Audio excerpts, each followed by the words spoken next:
한눈으로 보는 4,000년의 역사에 대해서.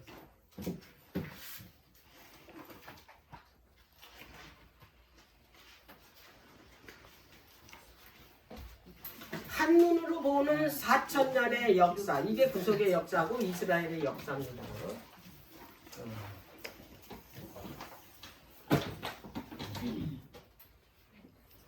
이제 이거는 여러분들이 누구를 만나든지 이걸 해야 돼요. 어? 이게 구약 전체 이야기거든. 요거를 어떤 사람에게 내가 성경을 가르칠 때 이거를 먼저 하세요. 요약을 먼저 하고 들어가야지 창세기서부터 들어가면 안 돼요. 이거 보면 첫 번째는 성경의 족장 시대로 시작이 됩니다. 이스라엘의 역사가 족장 시대인데 요게 연대가 1846년. 네.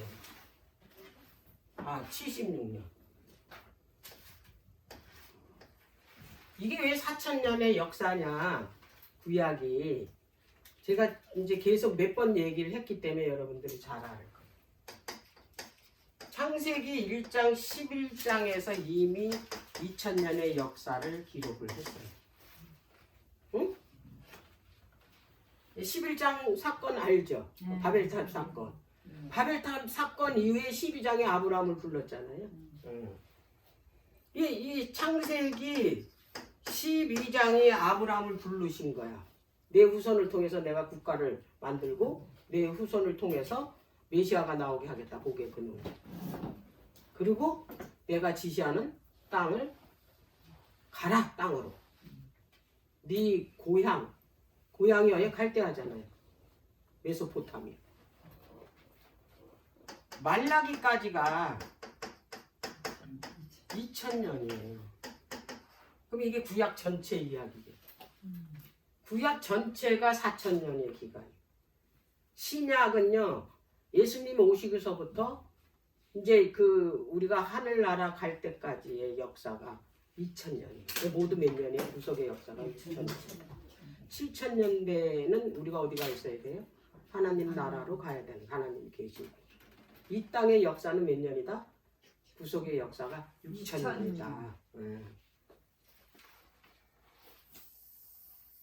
자, 그럼 이제 아브라함부터 이제 시작을 하는 겁니다. 2000년은 이제 약 1870년이니까 약 2000년이 됐잖아요. 네. 아브라함부터 이제 이스라엘의 역사가 시작해. 아브라함의 후손을 통해서 하나님께서 이스라엘의 나라를 세우시기로 계획을 하신 거예요. 그게 구속의 계획이 하나님. 누굴 통해서? 아브라함을 통해서, 이 아브라함의 후손을 통해서 메시아를 나오게, 여자의 후손이 나오게 하셔서 이 인류를 죄에서 구원하시겠다는 계획입니다. 이 아브라함이 이제 이삭을 낳았죠. 이삭이 이제 야곱을 낳았는데 야곱에게 나라 이름을 줬다 이 말이에요. 이제 이거는 그동안에 우리가 창세기 공부하면서 다 배웠으니까 덧붙여서 설명 안 할게요. 아니까. 야곱에게 이스라엘이라는 이름을 줬죠. 네. 근데 여기에서 아브라함에게 내가 지시하는 땅이 어디예요? 가나안이잖아요. 가나안으로 이미 뭐 했어요? 예, 들어갔어요. 입주. 근데 여기가 전부 뭐예요? 이방인 땅이 된 거예요. 전부 가나안 족속이 여기 살고 있어요. 네? 여기가 완전히 아브라함이 정복한 땅이 아니잖아요. 여기가. 그러면 이 아브라함이 여기도 뭐예요? 이방인 거예요. 내가 완전히 뭐 하지 못했으니까, 정착하지 못했으니까. 이 야곱의 12아들을 낳죠. 12아들이 다 족장이에요. 왜냐하면 나중에 이들이 다 뭐 자기 족속들이 있으니까 족장이 됐으니까. 그래서 이게 족장의 시대예요. 근데 이 10이라는 숫자는 이스라엘 국가를 형성할 수 있는 뭐가 됐어요? 네. 이 12, 10이라는 그 하나님 나라의 왕국의 숫자가 됐기 때문에 이제 하나님께서 야곱에게 어떻게 합니까? 그 외삼촌 집에서 그 하란 땅에서 떠나려잖아요. 누가 있는 곳으로? 아버지 있는 고향 땅으로. 자, 그래서 여기가 몇 년이냐면 기간이 이게 중요해요. 215년 출애 이게 애굽에 들어가기 전까지가 215년. 근데 이걸 내가 왜 이걸 썼냐면 아브라함하고 약속할 때 4대 만에 내가 다시 너네들이 400년 동안 이방에서 객이 되지만 400년 후에 4대 만에 너희 그 후손들을 내가 그 애굽 그 이방 나라를 징치하고 너희들을 많은 부하를 가지고 내가 이 땅으로 돌아오겠다고 누구한테 약속했어요? 아브라함에게 약속했잖아요. 근데 이제 4대는 그냥 평균적으로 말한 거예요. 1대가 100년이니까 4대 만에 돌아온다. 근데 돌아올 때는 출애굽기 12장에 보니까 430명이라고 그랬잖아요. 430년 만에. 예. 그럼 정확하게 몇 년이에요? 430년이요. 사도행전에도 430년이라고 나와요. 그럼 정확한 연수가 몇 년이에요? 430년. 근데 430년에 이방의 객이 되겠다. 어? 이거는 이방의 객이 되는 거는 나그네 생활을 한다 이 말이에요. 더 디테일하게 말하면 거류자, 체류자 이거 애국인이다 이 말이에요. 이 나라 국민이 아니다 이 말이에요. 우리도 이 세상 백성이 아니에요. 우리는 이방의 뭐예요? 객이에요. 여기서 집 짓고 땅 사고 그럴 땅이 아니야 여기는. 우리는 곧 어디를 가야 되기 때문에 고향으로 가야 되기 때문에. 이거를 뭐냐면 그 이스라엘 백성들이 이제 그 애굽에서 외국인 생활, 객이 되는 삶을 살고 여기서 이제 때가 됐으니까 하나님께서 그들을 가나안으로 인도하는 이야기잖아요. 이 이야기가. 근데 여기서 아브라함의 후손이 몇 명이 되냐면 70명이 됐다.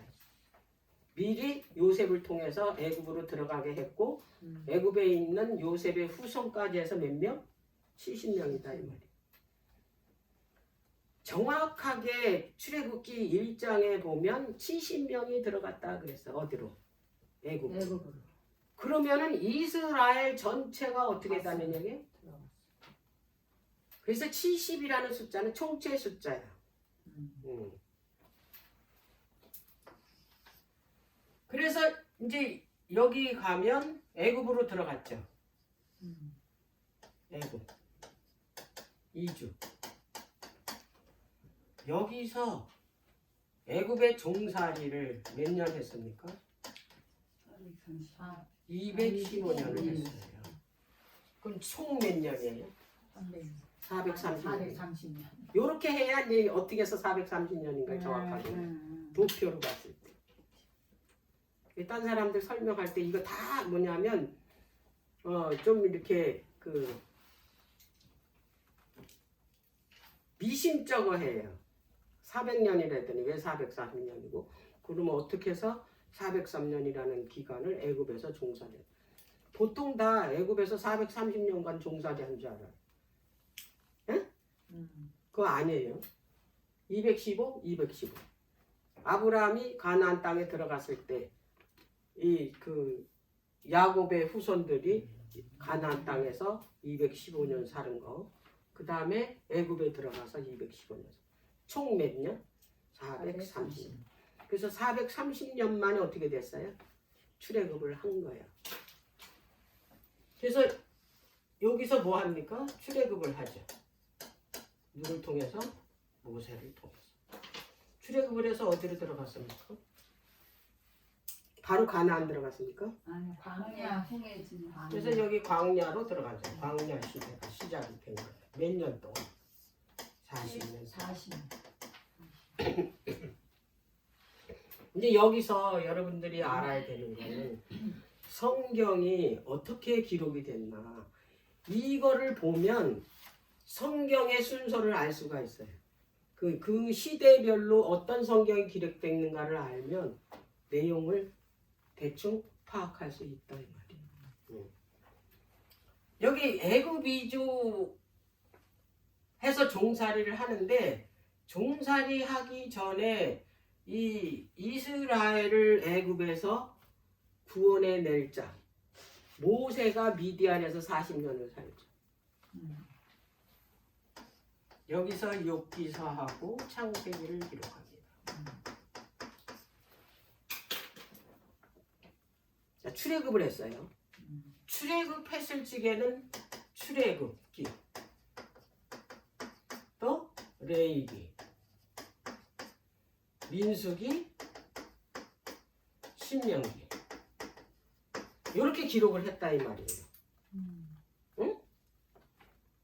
그러면 이 안의 내용을 여러분들이 그동안에 성경을 읽었고 설명을 그동안에 많이 들었으니까 알겠죠. 이거 이 안에 있는 디테일한 내용은 알겠죠. 자, 그러면 이제 광야에서 이게 네 책을 이제 썼어요. 그 마지막 신명기는 그 요단강을 바로 앞두고 2달 전에 이제 그 4번의 설교로 이제 마지막 하나님의 말씀을 재반복해서 어떻게 선포를 합니다. 어디서? 신명기에서. 그리고 이제 그 모압 땅에서 죽습니다. 그리고 어디로 들어갑니까? 가나안으로 입국을 합니다. 입국할 때 누가 이 백성들을 데리고 가나안에 들어갔습니까? 여호수아입니다. 그래서 여기가 신명기 다음에 무슨 책이에요? 여호수아. 그래서 가나안 입국해서 여호수아가 이 여호수아에는 무슨 내용이 들어갔냐? 가나안으로 들어가는 과정. 그리고 가나안에 들어가서 정복하는 과정. 그리고 여호수아가 어떻게 합니까? 여호수아가 죽습니다. 그리고 이제 뭐가 시작이 되냐면 여호수아가 이제 지도자로 있었잖아요. 그럼 이제 누가 지도자가 돼야 되냐? 하나님께서 그때 이제 사사를 세웠어요. 12명의 사사를 통해서 이스라엘을 아직 국가가 아직 안 섰으니까 사사를 통해서 이 이스라엘 백성들을 뭐냐면 통치하고 이 백성들을 위해서 싸움도 싸우고 그게 무슨 책이라 그 이야기가 사사기 책이다. 이걸 무슨 시대라 그러냐? 사사시대. 근데 이 사사시대 때에 또 하나 쓰여진 책이 있어요. 그게 룻기서입니다. 무슨 책? 룻기서. 네.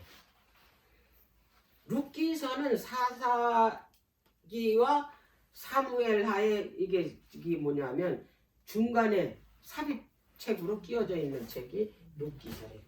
그러면 이 룻기서라는 이 책은 이게 이제 과부잖아요.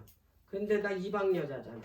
근데 이 이방 여자의 개인 여자 이야기를 성경책으로 기록한 거는 이거는 굉장히 구속사적으로 어떻게 깊은 관련이 있기 때문에 이 룻기서가 기록이 된 거예요. 그래서 이 룻기서는 구속사에 어떤 것이 관련이 돼 있냐? 룻기가 누구의 조상입니까? 다윗의 조상이에요. 다윗의 조상이면 다윗을 통해서 누가 나오기 때문에 메시아가 나오기 때문에 결국에는 이 룻기를 통해서 누가 나오냐면 메시아가 나옵니다. 예수님의 족보를 뭐예요? 추적해 나가기 위해서 룻기서가 기록이 되었다. 그리고 거기 누가 나옵니까? 보아스가 나오죠. 보아스는 누구를 표상하는 사람이에요? 예수님을 표상하는 사람. 기업 물을 자. 그래서 기업 물을 자인 그 보아스가 나오고 이방 여자인 누가 나옵니까? 루시하고 어떻게 했습니까? 결혼했잖아. 결혼. 어느 날 오순절. 두 떡이 만났잖아요. 오순절날 그 이 뭐냐면 유교병 두 개로 예 드리잖아요. 유교병. 무교절은 제가 저기 뭐야 누룩이 없는 떡을 이게 먹는 거고 오순절날은 누룩이 있는 떡을 드리는 거예요. 누룩은 뭐를 상징한다고? 죄를 상. 왜 죄를 상징하냐? 부풀기 때문에. 퍼지기 때문에. 그래서 죄를 상징해요. 그래서 이 무교절날 먹는 그 떡은 그 성만찬 예식 때 예수님이 그 누룩이 없는 떡을 하나하나 띄워주면서 이것은 내 몸이라 그랬잖아요. 먹으라. 그 예수님을 상징하는 죄 없는.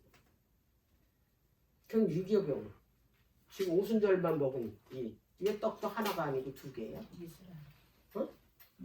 보아스도 죄인이고 룻도 죄인이야. 그러면 이게 실질적인 거는 뭐를 상징하냐면 이방인 룻이 상징하는 거는 신약에 와서 실제적인 이방인이에요. 오순절날 성령이 내려온 날. 그리고 또 하나는 뭐냐면 유대인이에요. 오순절날 그 이 성령을 받은 제자들이 나가서 복음을 전할 때 두 떡이 드려졌잖아.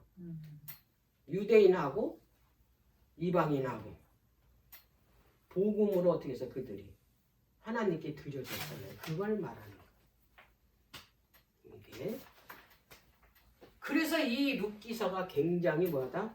구속사에서 굉장히 중요한 책이기 때문에 여기 과부 이 이방인 여자의 책이 여기다. 거기에 그런 엄청난 것이 기록이 돼 있기 때문에. 예. 자, 그 다음에 이제 이 룻기서가 끝난 다음에는 무슨 시대가 오냐면 드디어 나라가 세워집니다. 이스라엘. 아브라함에게 약속한 그 이스라엘 통일왕 시대가 왔어요. 여기 사울 첫째 왕이 사울이죠. 이 사울은 사람이 원해서 세운 왕이지 하나님이 세운 왕이 아니에요. 실제적인 이스라엘 왕이 아니다. 실제적인 이 그리스도의 왕국의 표상은 다윗이에요. 다윗이 왕이 되어서 다스리는 이 그 나라가 바로 이 다윗 시대에 치리했던 이스라엘이에요. 그 이스라엘이 곧 누구를 표상하냐면 그리스도의 왕국을 표상하는 겁니다. 그래서 다윗 시대에 그 창세기 15장에 아브라함하고 언약할 때 약속한 게 있어요. 그 이 가나안의 모든 족속들 다 정복해서 너한테 줄 거고 그 다음에 그 나일강서부터 유브라데스 강까지 다 어떻게 한다고? 내가 너한테 주겠다고 약속. 그걸 어디에 와서 여호수아도 그렇게까지 정복 못했어요. 사울왕도 정복 못했어요. 누가 정복했어요? 다윗이 드디어 여기서 성취가 되는 거예요. 다윗. 근데 이 사사시대는 몇 년간이 사사시대냐면 400년. 약. 통일왕국은 뭐냐면 1050년부터 시작되거든요. BC.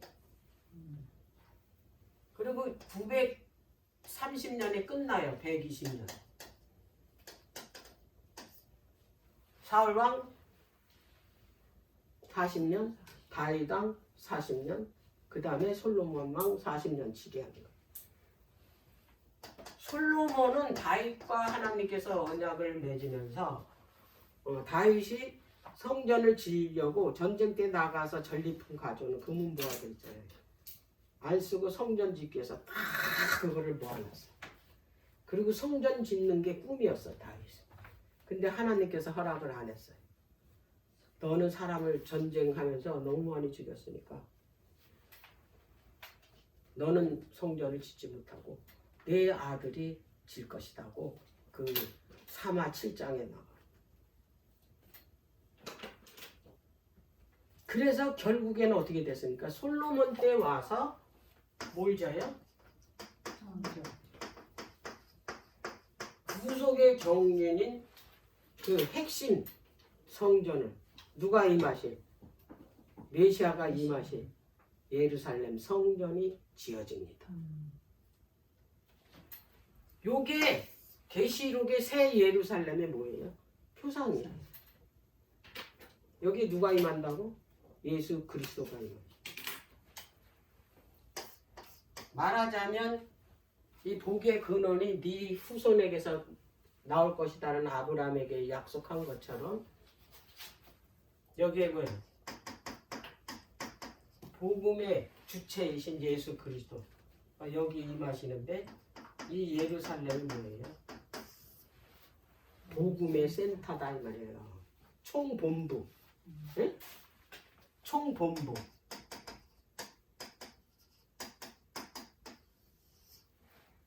그러니까 사단이 어딜 치겠습니까? 예루살렘. 집중적으로 여기를 공격하겠죠. 그래서 결국에는 어떻게 됐습니까?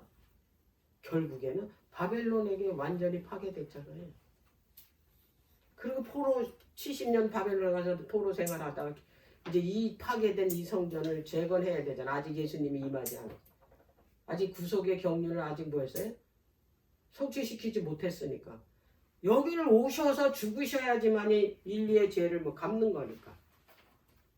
그래서 어떻게 했습니까? 이거를 70년 만에 이 황폐된 예루살렘을 다시 중건할 거라고 예레미야 선지자를 통해서 예언해 주셨잖아요. 70년 만에 기원을 한 거야. 기원해서 성전을 졌는데, 그 70일에 중에 그 7일에는 성전을 짓는 기간이에요. 그 성전 이름이 스룹바벨 성전이야. 근데 그것마저도 파괴됐어. 이제 그게 이제 오늘 이제 중점적으로 할 얘기고. 자, 그리고 이 예루살렘 성전을 누가 지었습니까? 솔로몬이 졌고, 그래서 이 성전 이름을 솔로몬 성전이라 그래요. 솔로몬 성전. 그리고 이제 솔로몬 뜻이 평강의 왕이라는 뜻이야. 네? 평강의 왕. 평강의 왕이 임하는 곳 예루살렘. 자, 그런데 이것이 솔로몬이 죄로 인해서 하나님께서 솔로몬에게 언약할 때 그랬거든요. 네가 네 아버지처럼 내 말을 잘 듣고 행하면 네 나라가 영원히 갈 거라고 했는데 솔로몬이 왕이 되자마자 어떻게 했어요? 교만해져가지고 죄를 짓게 되고 우상을 섬기고. 아까도 얘기했지만 여자를 1000명을 얻었어요. 1000명이 그게 유대 여자들이 아니야. 그리스도인이 아니야. 전부 우상을 섬기는 여자들이 그것도 그냥 여자가 아니라 각 나라의 공주들만 데리고 왔다 이 말이야. 그러면 옛날에는 옛날이나 지금이나 똑같아요. 옛날에는 실질적인 거야. 네? 우상이. 그런데 실질적인 우상을 가지고 와 시집 올 때 자기가 믿는 신을 그럼 신을 모시는 전이 있어야 돼. 신을 가져오면. 그러면 신을 모시는 그 전을 산당이라 그래. 산당.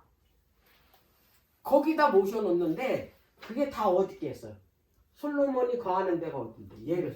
예루살렘 근처의 산에 산당들이 무지 많았는데 그거를 뭐라고 그랬냐면 선지자가 멸망산이라고 그랬대. 나오죠 멸망산. 얼마나 산당이 많으면 그 다 누가 했어요? 솔로몬이 져준 거야. 그 여자 말 듣고.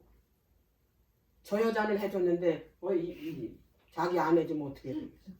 그래서 하지. 왜? 그걸 다 들어준 것 뿐이 아니라 자기도 우상을 섬겼다 이 말이에요. 하나님께서 어떠시겠어요? 그러니까 하나님께서 솔로몬에게 나타나셔가지고 내가 이 나라를 이제 멸망시키고 나라를 두 조각으로 만들 텐데 너는 네 아버지 다윗을 봐서 내가 다윗은 내 친구 같고 나와 마음이 합한 자이기 때문에 너 아버지를 봐서 네 때는 내가 나라를 나누지 않겠다. 근데 네가 죽으면 네 아들 대해서 내가 나라를 두 조각으로 나누겠다 그랬다. 그래서 뭐가 시작이 된 거예요? 네? 분열 왕국이 시작이 된 거예요. 자, 통일 왕국 때 쓴 거는 뭡니까? 사무엘 상하예요. 사무엘 상하. 이게 통일 왕국 때 쓴 책이에요. 사무엘 상하가 누구까지 썼냐면 여기 사무엘 상하에서 열왕기상 11장까지 12장서부터는 분열 왕국으로 들어가요. 여기 12장 이때부터 분열 왕국 때서부터 뭐가 기록이 되냐면 선지서가 기록이 됩니다. 열왕기상 12장부터 말라기까지가 분열 왕국 때 쓰여진 거예요. 근데 여기서 이제 무슨 시대가 있냐면 포로 시대가 있죠. 그러면 이제 포로 시대에 쓰여진 책이 있어요. 포로 시대에. 그게 에레미야 선입니다. 에레미야. 에스겔. 다니엘.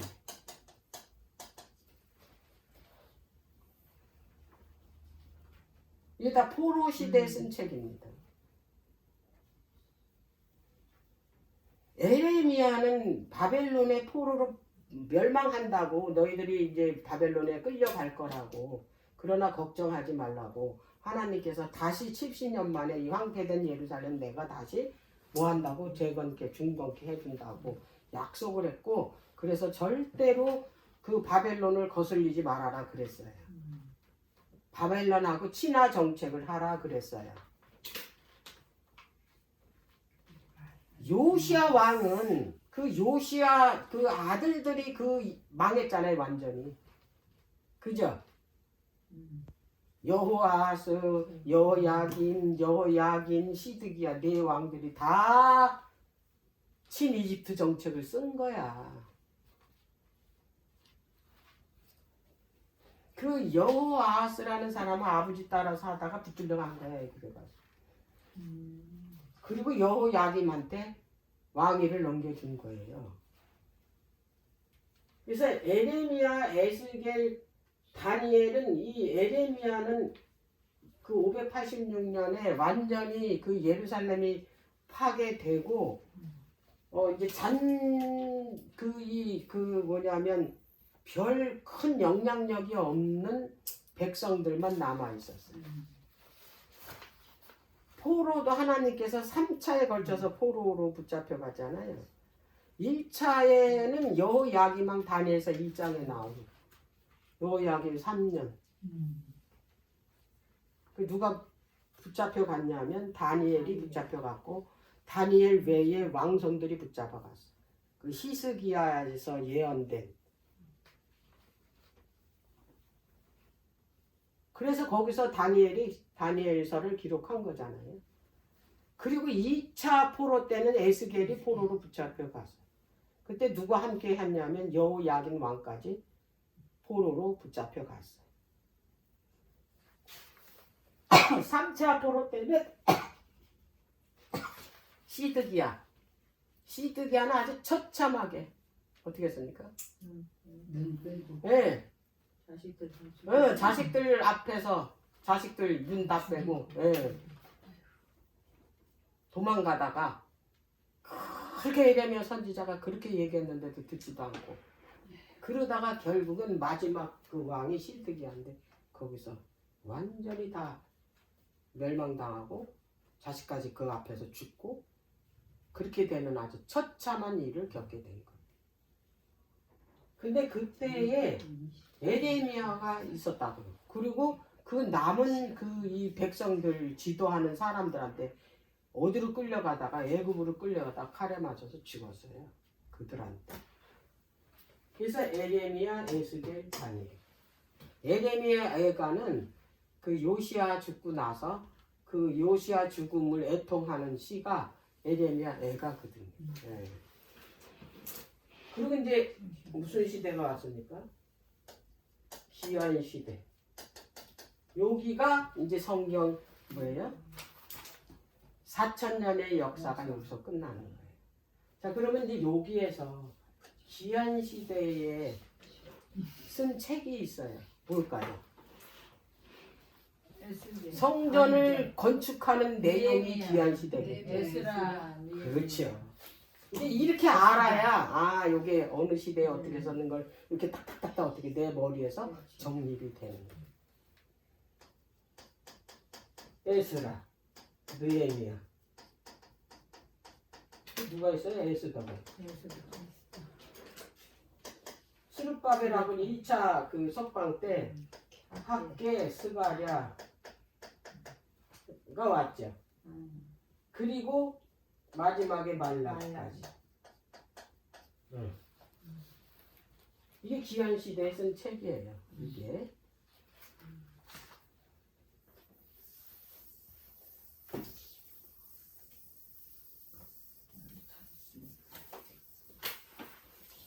기한 시대 이야기를 좀 자세하게 좀 해볼게요.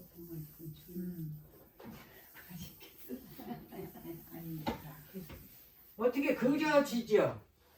아, 그래. 그 4,000년의 역사 이야기예요, 이게. 이게 성경 39권의 이야기예요. 이제 이렇게 딱 아웃라인을 잡고 성경을 읽어서 거기서 끼어다 맞추면 돼요. 자, 기한 시대 한번 볼게요.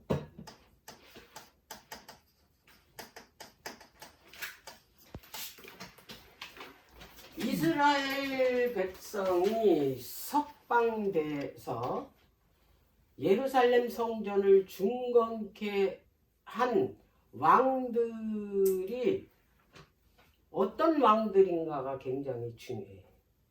그죠? 근데 그 포로도 3차에 걸쳐서 포로로 붙잡혀 갔지만 기한도 3차에 걸쳐서 이게 석방령을 내렸어요.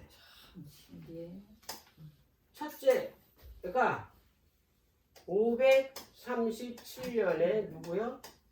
고레스. 이거는 페르시아의 초대 왕입니다. 아, 초대 왕이 아니라 초대 왕은 다리오입니다. 근데 이 페르시아의 그 다리오하고 다릅니다. 이 다리오는 고레스가 바벨론을 정복했죠. 근데 그 다니엘 6장에 그 이 사자굴 사건의 다리오 왕이 나오잖아요. 그 다리오하고 기한 시대에 석방령 내린 2차 석방령 내린 다리오하고 다른 사람이에요. 같은 사람이라고 보면 안 돼요. 근데 거기에 보면 바벨론을 정복하고 수도를 바벨론으로 세웠거든요. 그 고레스가. 근데 이 고레스는 자기가 그때 당시에 온 세상을 다 정복을 했지 그 6장에 나오는 그 다리오 왕이 정복한 게 아니에요. 그러면 그 다리오는 어떤 사람이냐? 그 다리오는 다니엘 6장에 나오는 다리오는 페르시아 사람이 아니에요. 메대 사람이에요. 근데 바벨론을 정복한 나라가 메대하고 페르시아하고 그 다니엘이 그 처음에 느부갓네살 왕이 그 꿈을 꾼 게 신상을 통해서 이 세상 지구 역사를 보여준 거 아니에요. 근데 그 금머리는 바벨론이고 이 팔하고 이 가슴 쪽에 이 두 팔이 이렇게 그 서로 연합했잖아요. 요거를 뭐냐면 페르시아인데 이 두 팔을 이걸 이렇게 서로 이렇게 붙잡았다는 얘기는 메대라는 나라하고 페르시아하고 동맹을 맺고 금머리인 바벨론을 멸망시켰다라는 얘기거든. 그러면 이 메데 나라하고 페르시아하고 뭐 했다? 동맹을 맺었다. 그런데 전적으로 뭐냐면 고레스가 정복한 거예요. 페르시아에. 그럼 이게 무슨 관계냐 메데하고 페르시아하고. 그래서 성경은 그냥 성경 이것만 읽어가지고는 내용을 이해할 수도 없고 이해를 못하면 도무지 은혜를 받지를 못하고 감동도 받지 못한다고. 그래서 뭐를 같이 공부해야 된다? 역사를 알아야 된다. 이거는 우리보다 역사학자들이 더 잘 알아요. 성경 보면 오 이게 어떻게 해서 이거는 그냥 역사가 지나간 다음에 기록했다고 그래요. 근데 그거 아니거든요. 이때 당시에는 그 바벨론하고 이 메데 나라는 그때 굉장히 큰 나라였었어요. 느부갓네살 왕이 이 메데 공주하고 결혼을 했거든. 그래가지고 메데 나라하고 연합해가지고 뭐냐면 이 아수르도 멸망시키고 그 이집트도 같이 동맹 맺어서 이게 그 전쟁을 했거든요. 근데 여기 메데 나라의 공주, 그 왕의 딸, 뭐 이름은 생략하고 딸이 꿈을 꿨어요. 꿈을 꿨는데 아주 희한한 꿈을 꾼 거예요. 그걸 얘기를 한 거야. 아버지한테. 자기 아랫도리에서 물이 흘러나와가지고 온 세상을 덮었다는 꿈이야. 그래서 이 왕이 그 꿈을 들었을 때 이건 예사한 꿈이 아니야. 그 아랫도리에서 나온다는 건 그가 낳은 아들이 장차 나오면 이 세상을 뭐 하겠다는 거예요? 정복한다는 뜻이잖아. 얼마나 두렵겠어요.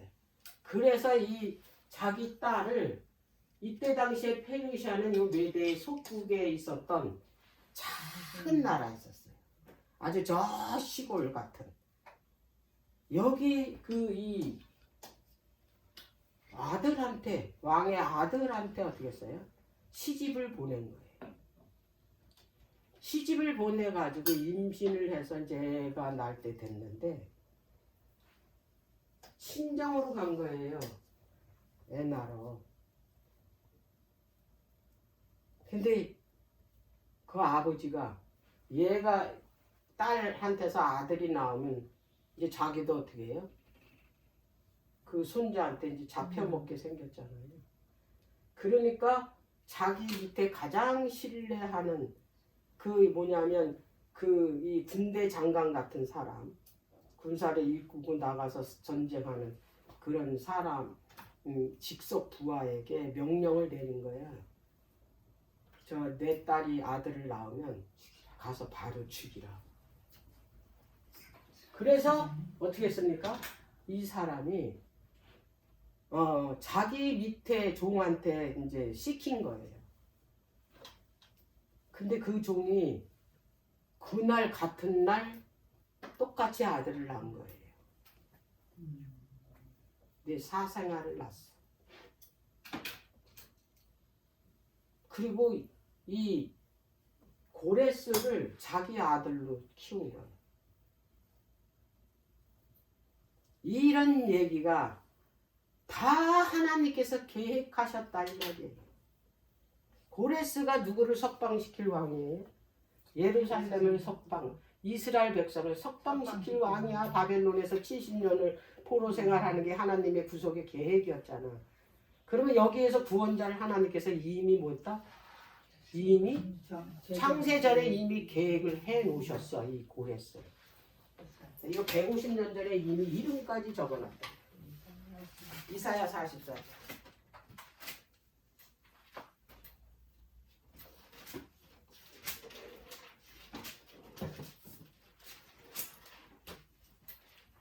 자, 이사야 44장 28.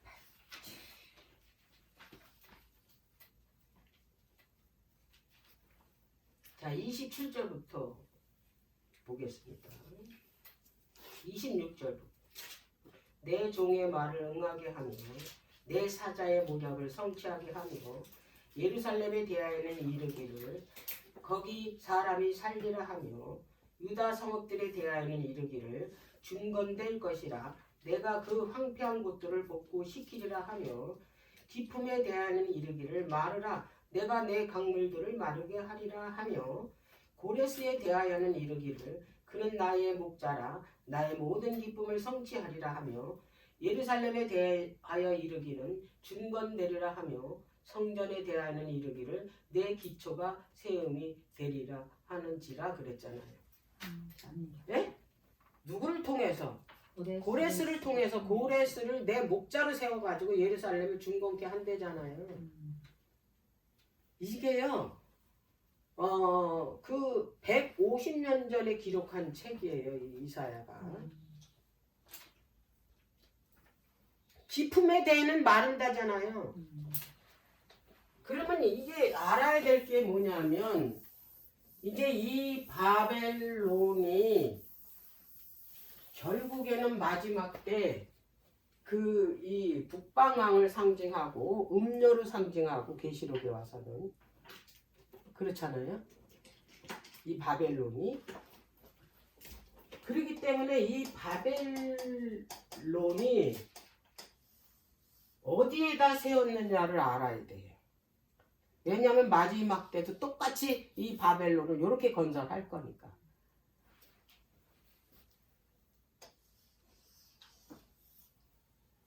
여기에다 세웠어요. 유브라데스 강물 위에.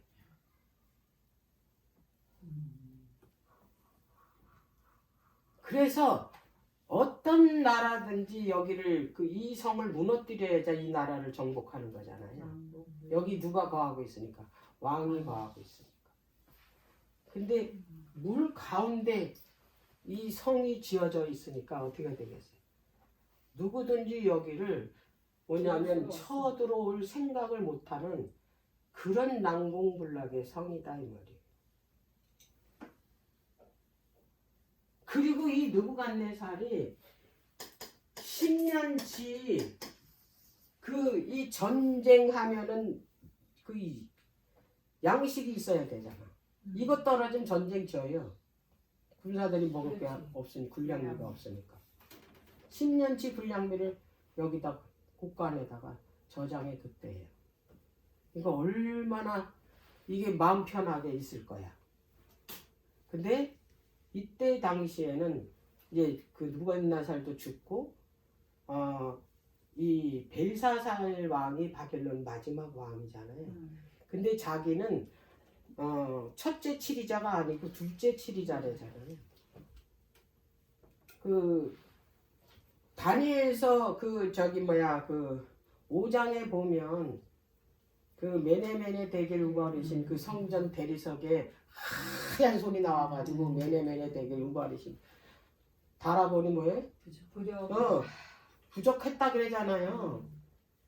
그게 뭐냐면 그날 밤에 멸망당한 거예요. 누구한테? 고레스한테. 그러면 이런 상황인데 어떻게 쳐들어왔냐 이 말이에요. 어떻게? 응? 쇠문이 열렸어. 그리고 성이 그냥 열린 상태가 아니야. 그 문이 뺑뺑이 뭐냐면 논문으로 다 어떻게 해요? 잠겨 있어야 저기 쳐들어오지 못해. 그 파수대가 다 있을 거 아니야. 문 지킨 수문장들이. 그런데 어떻게 쳐들어오냐. 전쟁도 안 했어요. 그냥 무너졌잖아요. 이게 다 하나님께서 계획하신 일이야. 하나님 앞에는 난공불락이 없어요. 네? 아멘. 여러분들이 아무리 이 세상에서 내가 넘을 수 없고 이길 수 없는 난공불락이라도 하나님 앞에서는 뭐예요? 그냥 지푸라기에 불과해.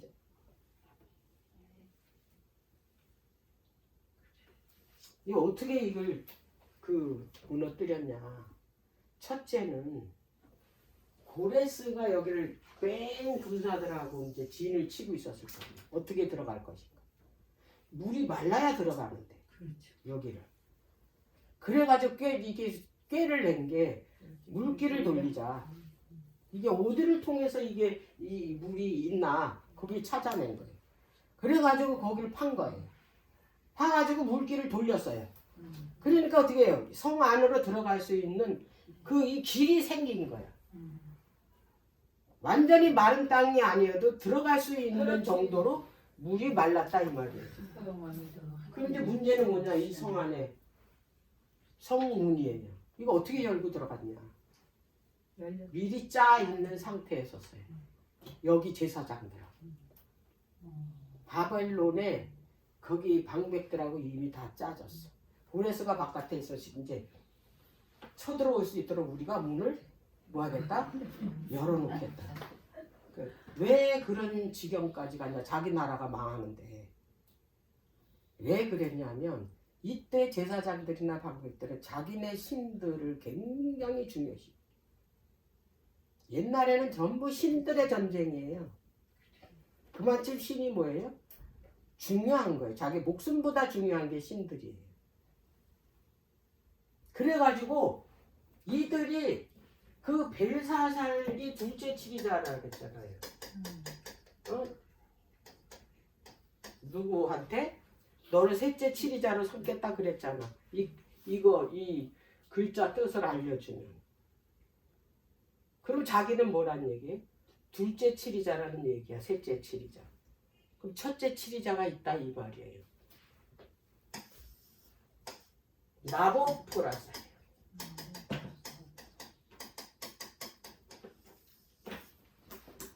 이 나보포라살은 정치에 관심이 없어. 그러니까 여기 궁이 없어요. 그럼 나가 돌아다니면서 그 신들 있잖아요. 그거 수집하고 이런 게 취미야. 어? 근데 이미 나보포라살은 포로가 돼 있는 상태야. 이 누구한테? 고레스한테.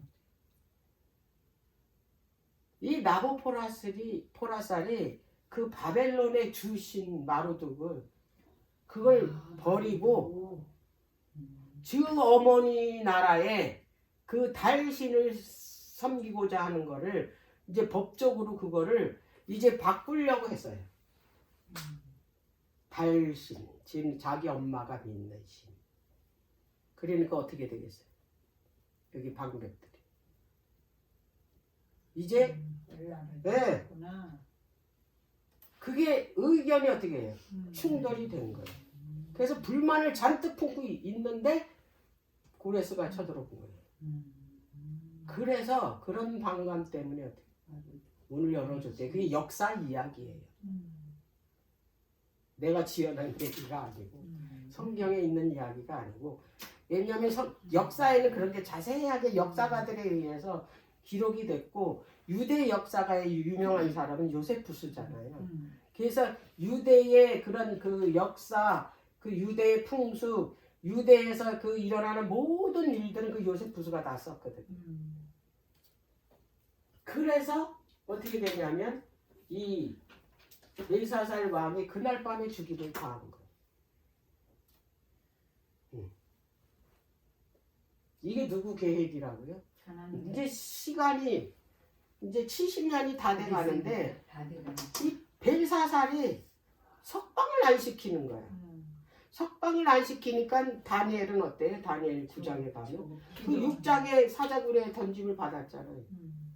그걸 위해서 기도한 거야. 석방을 위해서. 하나님께서 솔로몬에게 이방에 너희들이 포로로 붙잡혀 가도 이 예루살렘 성을 향하여 기도하면 내가 다시 이제 석방해서 포로에서 석방시켜서 이 나라로 돌아오겠다는 기도를 했잖아. 그 솔로몬이. 그 기도가 자기 생각으로 한 게 아니에요. 그게 다 예언이에요. 그러니까 이 다니엘이 그 말씀을 보고 어떻게 했냐면 하루에 3번씩 예루살렘 성을 향하여 창문을 열어놓고 그렇게 기도를 했는데 거기 다니엘은 70년이라는 걸 알았지요. 아니 예레미야 선지자를 그때 당시에는 같은 동시대 선지자잖아요. 예레미야, 에스겔, 다니엘은 동시대 선지자. 근데 이 두 선지자는 태어나면서 누구 말을 듣고 자랐냐면은 에레미야 선지자 기별을 듣고 자랐고, 그 다음에 이 그 다니엘은 항상 그 예레미야 선지자 책자를 들고 다니고 봤어요. 그리고 뭐만 기다리겠어요? 70년. 예루살렘 재건하는 것만 기다렸을 거 아니에요. 근데 시간이 다 돼가는데도 끼리가 안 보이는 거예요. 그러니까 그걸 전적으로 놓고 기도하니까 사단이 어떻게 돼요? 이게 이제 구속사가 이제 뭐 하게 돼? 이 다니엘의 기도 때문에 이루어지게 생겼어. 자기의 운명이 지금 어떻게 되겠어요? 네. 완전히 박살나게 생겼어. 누구 때문에? 다니엘 때문에. 그러니까 그걸 막기 위해서 이제 저기 바벨론의 이 방백이 안에 그 말하자면 국미 총리 대신들이 3명 있었대요. 2명 다니엘이 총리인데 여긴 총리 감독입니다. 그러니까 이 다니엘이 뭐에 총괄하에, 그러니까 그 다리오 왕의 제사를 누가 지키냐면 다니엘이 지키는 거. 다니엘한테 다 맡긴 거야. 이 다리오 왕이. 왜? 그를 믿었기 때문에. 그래서 거기까지 들어가서 기도한 거예요. 사자굴에까지. 그래서 그걸 막지 못한 거예요. 사단이. 그 기도를 한 거야. 포로에서 뭐 해달라고 석방시켜달라고. 그 기도. 그게 다니엘서 9장 기도 내용이 그 기도 내용. 그게 그 열왕기상 그 8장에 솔로몬이 그 이 성전 봉헌 기도 드리는 내용이에요. 거기.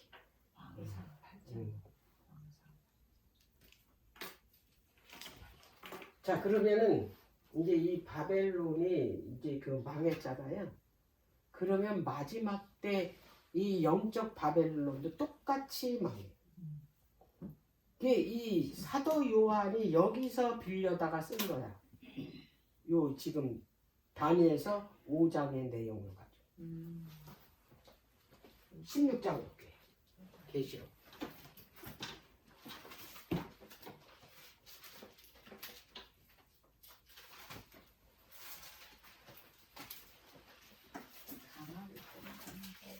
그 어떤 역사적인 사건들 있잖아요.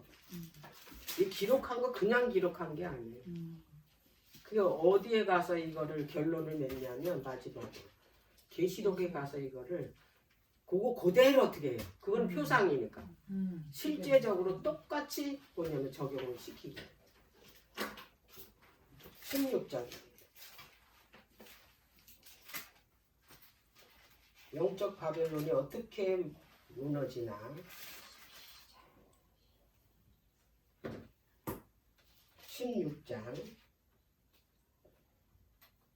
12절입니다. 또 여섯째가, 이거 7재앙의 여섯째 재앙입니다. 또 여섯째가 그 대접을 큰 강 유브라다의 소돔에 그랬죠. 응?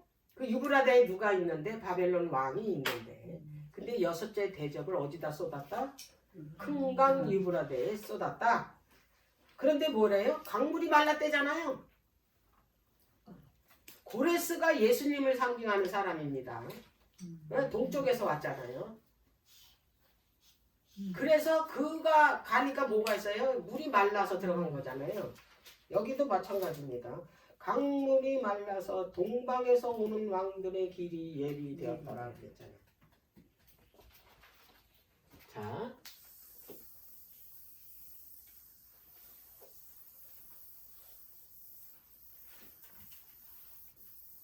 물은 뭡니까? 바다나 물은 뭐? 백성이라 그랬잖아요. 많은 그 백성 나라.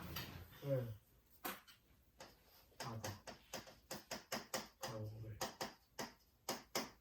많은 백성 나라. 근데 이 유브라데스 강에 쏟았대요. 몇 번째 대접을? 여섯 번째 대접. 근데 이 여섯 번째 대접이 곧 뭐냐면 아마겟돈 전쟁. 여섯째 재앙. 그러면 이제 이게 왜 이 강물이 마르나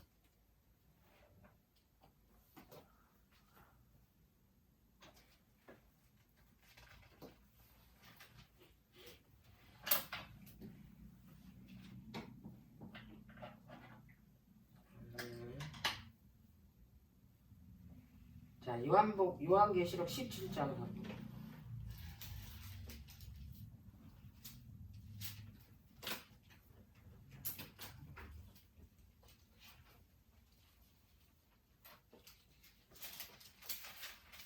(17장 1절부터) 또 7 대접을 가진 7 천사 중 하나가 와서 내가 말하여 가로되 이리 오라. 많은 무리에 앉은 큰 음녀에 받을 심판을 내게 보이리라 그랬죠? 응? 근데 이 정체가 누군가 봤더니 4절에 저기 3절 보니까 그 성령으로 나를 데리고 강야로 가니라. 내가 보니 여자가 붉은 빛 짐승을 탔대요.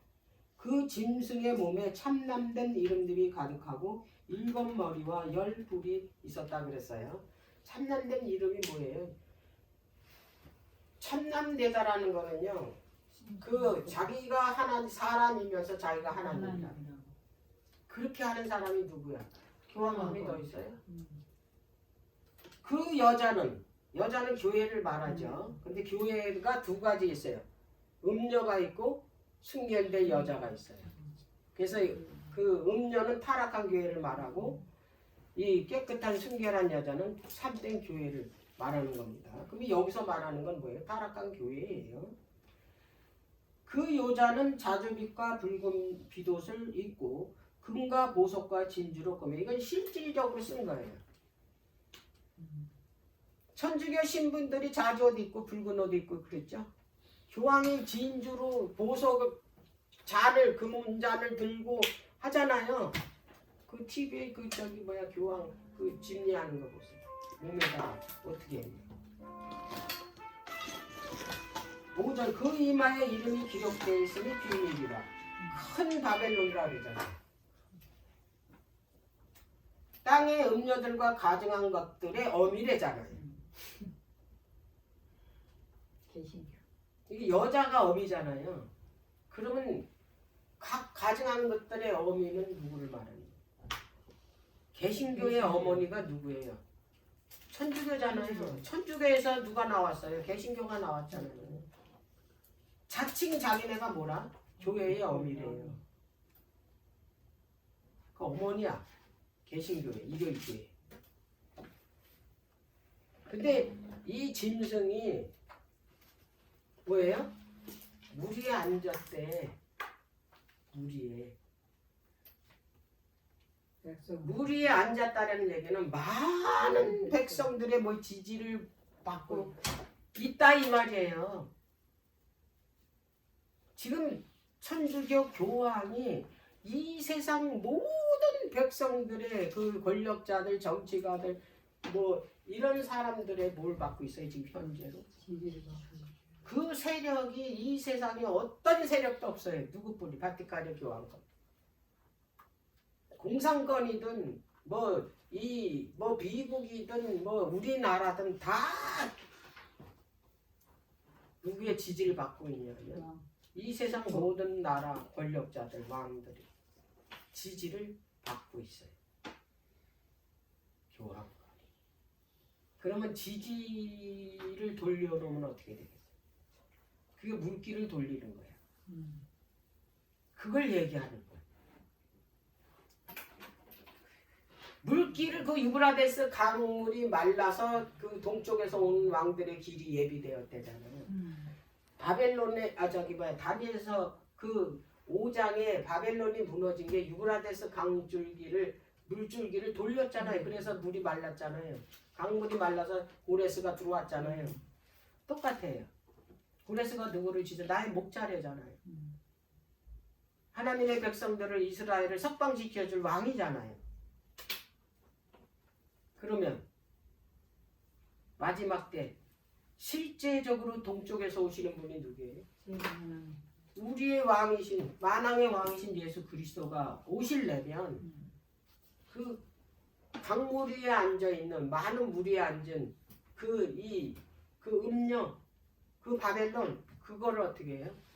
무너뜨리려면 그를 지지하는 세력들을 어떻게 해요? 돌려야 돼. 그 돌리는 사건이 바로 다섯째 재앙. 16장 이제 넷째부터 볼게요. 넷째 8절에 넷째가 그 대접을 해에 쏟음에 해가 권세를 받아 불러 사람들을 태우니 사람들이 크게 태움에 태워진지라. 이 재앙들을 행하는 권세를 가지신 하나님의 이름을 해방하며 또 회개하여 영광을 주께 돌리지 아니하더라 그랬어요. 이제 막 이게 해가 너무 뜨거워가지고 막 어떻게 할 줄을 모르고 있는데 몸이 다 타들어가는데 갑자기 그 다섯 번째 재앙이 어떤 재앙인가 봤더니 또 다섯째가 그 대접을 짐승의 보좌에 쏟았다. 짐승의 보좌 있는 곳이 어디예요? 교황권. 쏟았더니 그 나라가 곧 어두워지며 사람들이 아파서 자기 혀를 깨물고 아픈 것과 종기로 인하여 하늘의 하나님을 해방하고 저희 행위를 해겠지 아니하더라. 그리고 여섯째예요. 여섯째가 아마겟돈 전쟁이다. 이게 강물을 마르게 하는 거예요. 이게 사람들의 지지를 돌리는 거예요. 왜 그러냐면 이 교황권에서 그 바티칸